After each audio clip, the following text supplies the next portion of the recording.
Hi friends, அனைவருக்கும் வணக்கம். சிறடிக்கு ஆசையில் அடுத்தது என்ன ஆக போகுது அப்படின்றத பார்க்கலாம். சேனலை சப்ஸ்கிரைப் பண்ணிக்கோங்க, பெல் ஐக்கானை மறக்காமல் கிளிக் பண்ணிக்கோங்க.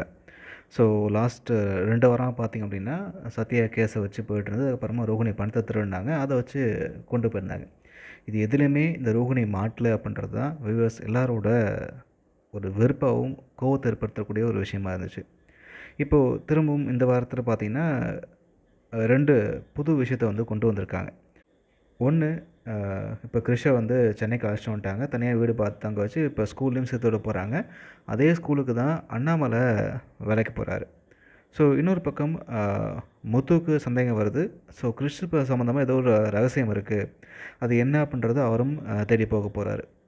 இதோட பெரிய விஷயம் என்ன அப்படின்னா, இப்போ முத்துவோட ஃபோன் திரும்பவும் கிடைக்க போகுது. ஸோ ப்ரோமோவில் என்ன காமிச்சிருக்காங்க அப்படின்னா, மீனா வந்து வழக்கம் போல் பூ கொடுக்க போகிறாங்க. அங்கே மீனாவை ஒருத்தன் வந்து ஃபாலோ பண்ண மாதிரி காமிச்சிருக்காங்க. அவன் மீனாவை ஃபாலோ பண்ணுறானா இல்லை யார் என்ன பண்ணுறதுலாம் ஒரு பக்கம் இருந்தாலும், இப்போ மீனா பார்த்தீங்கன்னா வித்யா வீட்டுக்கு தான் போகிறாங்க. அங்கே இந்த வித்யா பார்த்தீங்கன்னா முத்து ஃபோனை வந்து ஆன் பண்ணி இதை வீடியோ தான் பார்த்துட்ருக்காங்க. இதை பார்த்து டென்ஷனான ரோஹிணி, இதை ஏன் வச்சுருக்க அப்படின்ற மாதிரி பேசிகிட்டு இருக்கும்போது கரெக்டாக மீனா வந்துடுறாங்க. மீனா பக்கத்துலேயே தான் அந்த ஃபோனை வச்சுட்டு போகிறாங்களாம். ஆனால் மீனா வந்து பார்க்கலாம். இதெல்லாம் ஒரு பக்கம் இருக்குது.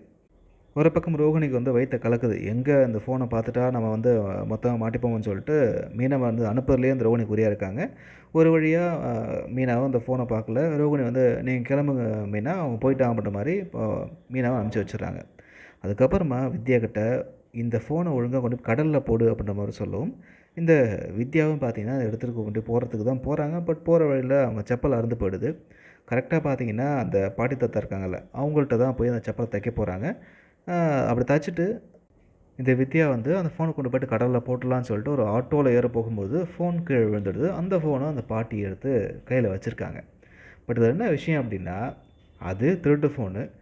ஆன் பண்ணால் மாட்டிப்போம், இல்லை எப்படி எப்படி அதை வெளியே தெரிஞ்சாலும் மாட்டிப்போன்றது எல்லாத்துக்கும் தெரியும்.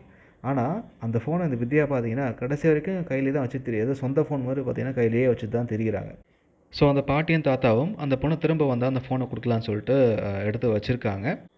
எதர்ச்சியாக முத்துவோ இல்லை மீனாவோ அந்த பக்கமாக போகும்பொழுது பாட்டி தாத்தாரை பேசிகிட்டு இருக்காங்க. அப்போது அந்த ஃபோன் வந்து இவங்க கண்ணில் படுறதுக்கு வாய்ப்பு இருக்குது. இந்த ஃபோன் ஏது உங்கள்கிட்ட எப்படி வந்துச்சுன்னு சொல்லி கேட்கும்பொழுது, இந்த மாதிரி ஒரு பொண்ணு வந்துச்சு, அது வந்து பொண்ணு போட்டு போயிடுச்சு அப்படின்னு மாதிரி சொல்ல போகிறாங்க. ஸோ அது யார் என்ன அப்படின்ட்டு விசாரிக்கும் பொழுது இந்த ரோகிணி மாட்டுவாங்களா இல்லையா அப்படின்றது தான் அப்போ கேள்வியே. ஆனால் இவ்வளோ நாளாக மாட்டாத ரோகிணி இந்த பிரச்சனை மாட்டாக போகிறாங்க. ஸோ என்ன ஆகலாம், ரோகிணி மாட்டுமா மாட்டாதா? உங்களுக்கு என்ன தோணுது அப்படின்றது கமெண்ட்டில் பதிவு பண்ணுங்கள். இந்த வீடியோ பிடிச்சிருந்தா லைக் பண்ணுங்கள், ஃப்ரெண்ட்ஸுக்கும் ஷேர் பண்ணுங்கள்.